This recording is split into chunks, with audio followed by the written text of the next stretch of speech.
शिकार को चुन चुन के मारा, इसलिए कांपती है नजदियत अख्तर रजा के नाम से।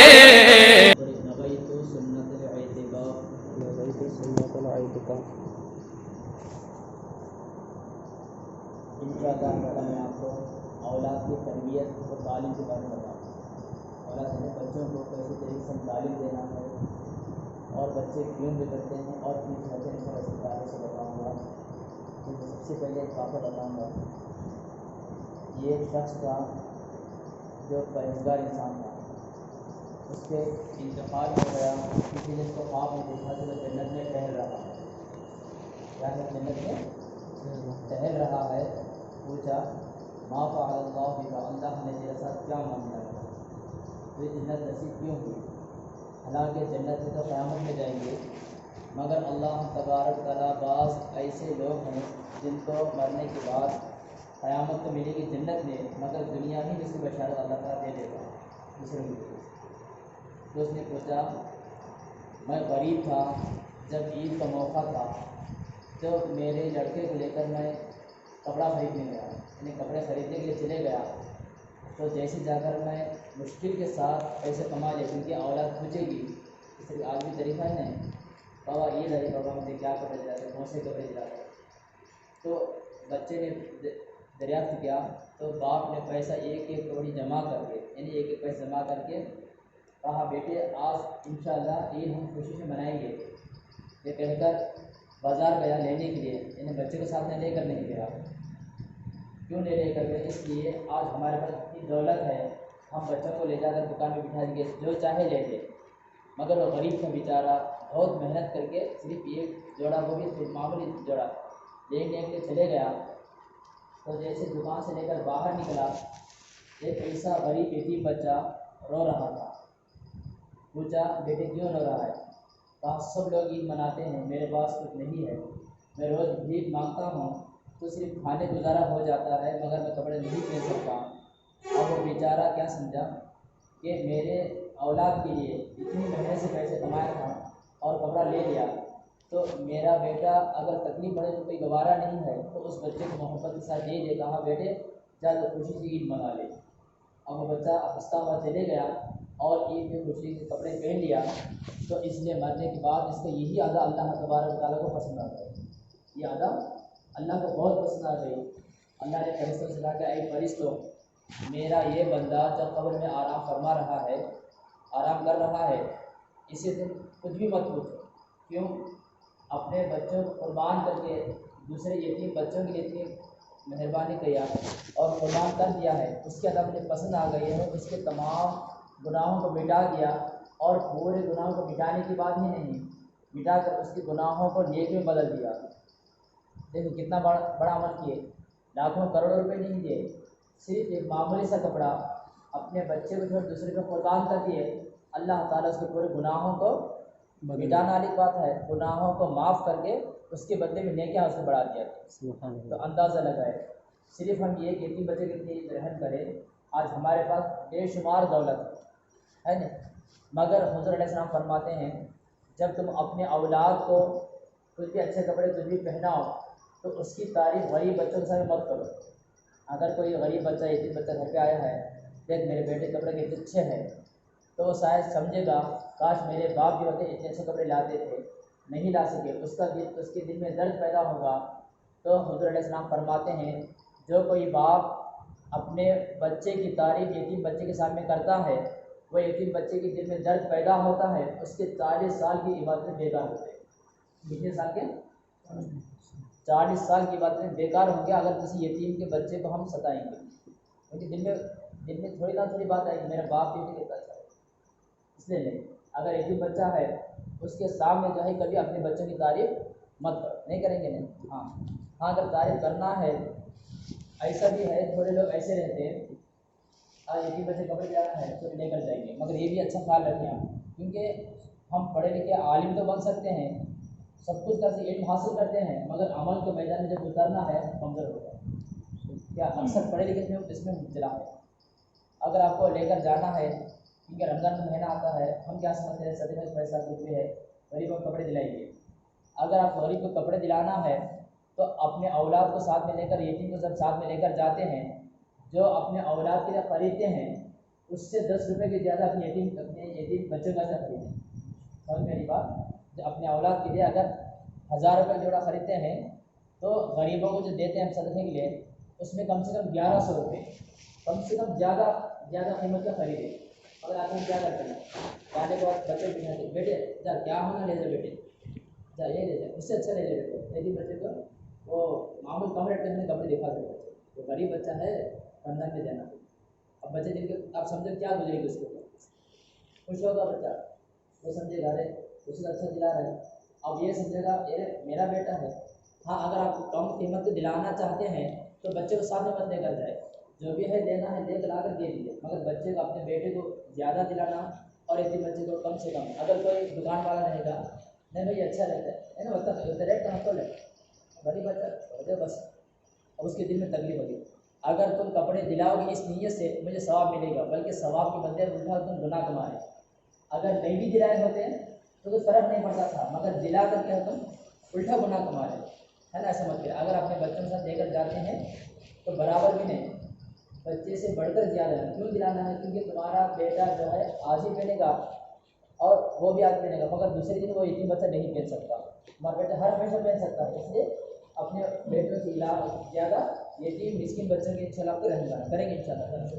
हाँ, अगर ऐसा नहीं कर सकते तो खामोशी के साथ लाओ, दे दो बेटे पहले, कम से कम देकर। हाँ, तो ये तो दिला कुछ होगा, मगर सामने यानी अपने बच्चों को यतीम के सामने कभी अच्छा दिलाना ऐसा नहीं करना। तो और इसके अलावा अगर कहीं यतीम बच्चा मिल जाए, यतीम बच्चा है जिस माँ नहीं मिल जाए, तो मोहब्बत के साथ उसके सर पे सीधा हाथ ऐसा रखने के बाद जितने बार अपने हाथों में लगेंगे अल्लाह ताला उतने लेके आपके नामा ईमान में बढ़ा देगा और उतने गुनाह आपके माफ़ फरमा देगा, उतने गुनाह आपके माफ़ फरमा देगा। इसलिए कहीं भी यतीम बच्चा मिल जाए, मोहब्बत से उसे खड़ा करे और सिर्फ हाथ रखे, हाथ रखकर छोड़ना नहीं। अब वो समझते क्यों हाथ रखे, नहीं बेटे तेरे माँ बाप ने। हाथ रखने के बाद खामोश मत छोड़े, उसे कुछ चॉकलेट दिलाए, कोई खाने चीज़ दिलाए, या उसे घर में लाकर खाना खिलाए। क्योंकि हुज़ूर अलैहिस्सलाम फरमाते हैं अगर कोई यतीम बच्चा कहीं मिल जाए उसे बुलाकर अपने घर में खाना खिलाते हैं, 40 दिन की बरकत एक ही दिन में हम घर में आते हैं। कितने? 40 दिन की बरकत एक ही वक्त घर में आ जाएगी। अब 40 दिन तक उस घर में हमेशा के लिए बरकत रहती है, सिर्फ एक वक्त खाना खिलाएंगे। हाँ, और इसके अलावा अपने औलाद को इमाम गज़ाली फरमाते हैं, उनके मुरीद गुज़र के हज़रत मेरे बच्चों में तोहफ़ा देना चाहते हैं, क्या तोहफ़ा दूँ? कहते हैं आज पैदाइश के दिन में ऐसा कोई अच्छा फंक्शन देते हैं, तो इमाम गज़ाली फरमाते हैं बाप अपने बेटे को कोई तोहफ़ा देना चाहता है, सबसे बेहतर तोहफ़ा क्या है? उसको अच्छे अखलाक सिखाए। क्या है? उसको अच्छे अखलाक सिखाए, उसकी अच्छी तरबियत करे, इससे बढ़कर कोई तोहफ़ा नहीं है। अगर किसी बच्चे के पैदाइश के दिन में बर्थडे है, अगर कहा बेटे मैं तेरे वास्ते बिल्डिंग दिलाऊंगा या बहुत बड़ी अच्छी कार दिलाऊंगा, 15 लाख की हो या 20 लाख की कार दिलाऊंगा, तो जो बाप अपने बच्चे को अच्छा घर या कार दिलाए, कुछ भी अच्छी चीज़ दिलाए, मगर अच्छे अखलाक अच्छी तरबियत ना दे, बल्कि उसने कोई तोहफ़ा उसको बच्चे को नहीं दिया, बल्कि उसे बर्बाद कर दिया। सबसे बेहतरीन तोहफ़ा, सबसे अच्छे माल अखलाक और तरबियत है। जो अपने बच्चे को तरबियत और नहीं देता, अखलाक नहीं देता, तो याद रखें आगे चलने के बाद अगर बाप रोएगा तो खुद अपने बच्चों की वो परवरिश नहीं किया तो अपने बच्चों को खुद बर्बाद कर लिया। इसलिए हुज़ूर अलैहि फरमाते हैं कि ऐ लोगों, जब अपने घर औलाद पैदा हो जाए, कुछ दो या ना दो, मगर अखलाक और तरबियत अच्छी दिया करो, अखलाक और तरबियत अच्छी दिया करो।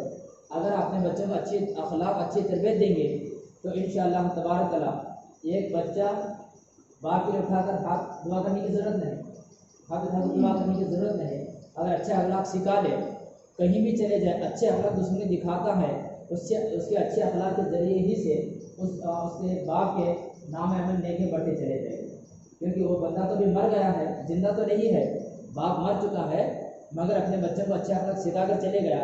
अगर कोई बड़ा आके दिखे अस्सलाम वालेकुम साहब, क्या कैसे अच्छे हैं, हाँ किसी को अच्छी बात कर रहा है ना, बड़े से मोहब्बत किया, छोटे से मोहब्बत किया, अच्छी तरह से बात करता है। बाप तो मर चुका है, कब्र में चले गया, मगर उसके नेके यहाँ से उसको मिल रहे हैं।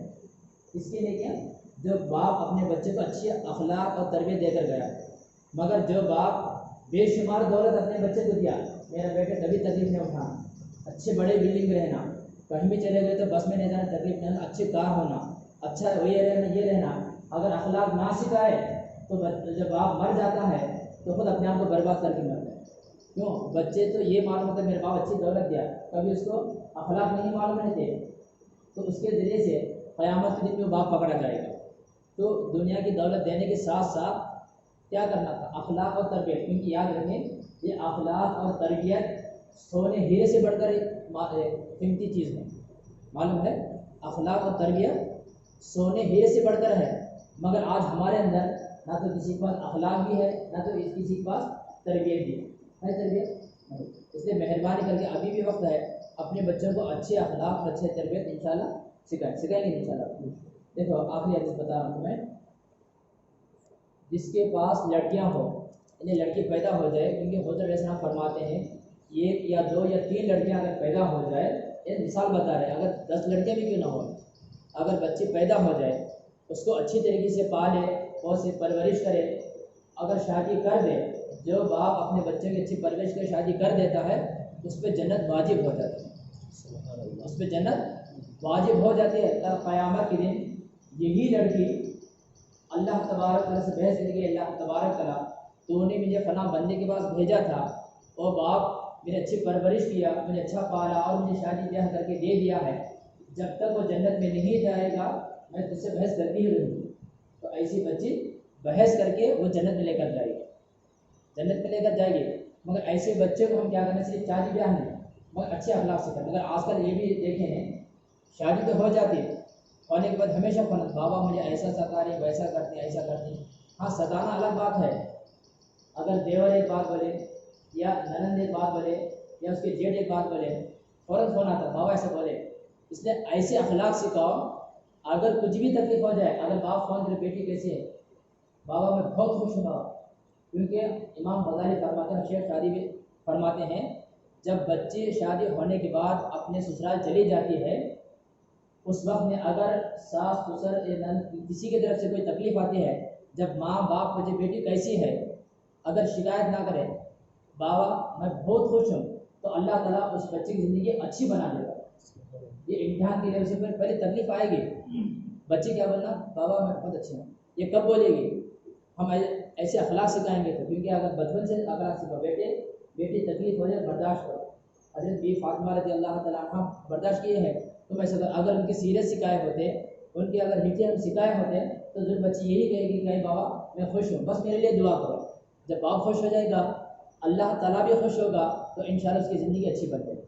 अगर हम ये सिखाएं, बेटी तो जाती है, जब भी तकलीफ है तो मैं निगल, मैं छोड़ता नहीं, ऐसा करने से बच्चे की ज़िंदगी बर्बाद, तो तुम्हारी ज़िंदगी भी बर्बाद हो जाएगी। ऐसा नहीं करना। इसलिए बच्चों को कब सिखाना है, शादी के वक्त नहीं सिखा सकते, कब सिखाना है, बचपन ही से तालीम देना है। कभी भी तकलीफ आए बर्दाश्त करो, अगर तकलीफ बर्दाश्त करने की ताकत मिल जाए तो इंशाल्लाह सबसे बड़ा खुशनसीब वही बाप है। ठीक है, और एक आखिरी बात बता रहा हूँ, अगर किसी की बच्ची की अगर शादी हो जाए, अगर ससुराल चले जाए, गलती से, अल्लाह ना करे ऐसा किसी को, अगर गलती से उसका शौहर मर जाए, यानी बच्ची का शौहर मर जाए, अब वो कहाँ जाएगी, मामों के पास नहीं जाएगी, भाई के पास नहीं जाएगी। अगर भाई के पास चले जाएगी तो भाई क्या कहेगा, अरे ऐसा है, चलो रहने बहन है, मगर भाई तो रख लेगा, भाभी कभी नहीं रख सकती, क्योंकि औरतों की फितरत है जी, भगा गलत जैसे क्या रहना, बेवा औरत है नहीं रहना, मनहूस है। याद रखें, बेवा औरत मनहूस नहीं है, दुनिया में सबसे अच्छी औरत बेवा औरत है, क्योंकि जिसका दिल दुखा हुआ है, हुज़ूर अलैहिस्सलाम फरमाते हैं, जिसका दिल दुखा हुआ है तुम उसे खुश करो, अल्लाह भी खुश हो जाएगा। आज हम क्या करते हैं, अरे बेवा औरत है तो कहाँ ले जाना, जैसे रस्मों में ले जाना, उसे बाहर निकलने देना। आज हम बेवा औरतों को इतने मनहूस कर दिए हैं, कौन, ज़माना और हम मनहूस कर रहे हैं। अल्लाह तबारक तआला उसकी इज़्ज़त बहुत बढ़ा दिया। अगर कोई बेवा औरत मिल जाए, उसे मोहब्बत के साथ अच्छी तरीके से परवरिश करो, उस पर भी जन्नत वाजिब हो सकती है। याद रखें, वो भाई के पास, किसी के पास नहीं जाएगी, आयत किसके पास आएगी, बोला बाप के पास आएगी नहीं। बाप के पास आने के बाद अगर बाप ये कहे अरे मेरी बेटी है आ गई है, उसे मोहब्बत के साथ अगर घर में कदम नहीं लेता है, उसे ले लेता है, तो अल्लाह तबारक व तआला फरिश्तों कहते हैं, आए फरिश्तों जाओ फ़ौरन उसको मुजदा सुना दो, फ़ौरन खुशखबरी सुना दो, अगर वह शिर्क कुफ्र ना करे, कुछ भी गुनाह करे, शिर्क कुफ्र ना करे, उस पर जन्नत वाजिब हो। कब तक? अगर बच्ची आज जैसे अच्छी परवरिश करे या दूसरी शादी करवा दे, अगर शादी करने से पहले ही अगर बाप भी इंतकाल हो जाए, बेटी भी इंतकाल हो जाए, बेटी है, तो उस वक्त भी बाप पर जन्नत वाजिब हो। हाँ, बाप ऐसे लोग हैं, अरे शादी करके दिया होगा, कहीं का पड़ी तो क्या ज़रूरत है तुझे। हाँ, बाप जब खामोश होता है, उसके भाई होते बाबा वो तो लंगड़े किसी देखो शादी करता रहो उससे। याद रखें, अगर बेवा औरत जब घर आती है, उसका भाई हो या बाप हो, कोई भी अगर उसे ताने देता है तो अर्श इलाही भी झूम जाता है, यानी पूरा हिल जाता है। क्यों? अल्लाह तबारक तआला दुनिया की हर चीज़ से नाराज़ हो जाए। इससे जब बेवा औरत घर आती है, याद रखें, जब बेवा औरत घर आती है तो जन्नत को आपके साथ लेकर आती है, जन्नत को साथ लेकर आती है। वो क्या मांगती है आपसे? कुछ भी नहीं मांगती, सिर्फ क्या मांगती? खाना दो, आराम से बैठे। हाँ, उसे अच्छी परवरिश करो, हो सके तो अच्छा रिश्ता देकर दे दो। हाँ, ये मत देखो पहली शादी दूसरी शादी में लंगड़े को दी, इसी की मां खाने वाले, ऐसा नहीं करना। अच्छा रिश्ता देखें, अगर देख के कर देंगे तो इंशाल्लाह ताला तुम्हारी बख्शिश करेंगे इंशाल्लाह ताला। बस औलाद की अच्छी तरबियत करें। देखें, बचपन ही से औलाद को अच्छी तरबियत दें। अगर बचपन में हमें तरबियत नहीं देते, आगे चलने के बाद इस्लाम होता है जिम्मेदारी ले लें। इसलिए इस्लाम जिम्मेदारी क्या ले रहा है? बचपन ही से अच्छे अखलाक सिखाएं। अगर अच्छे अखलाक से जो बाप मर जाता है, इंशाल्लाह ताला वो बाप हमेशा के लिए कामयाब। अल्लाह ताला से दुआ है हम तमाम मुसलमानों को अपनी औलाद को अच्छी तरबियत देने और अच्छे अखलाक सिखाने अल्लाह ताला हमें तौफीक अता फरमाए।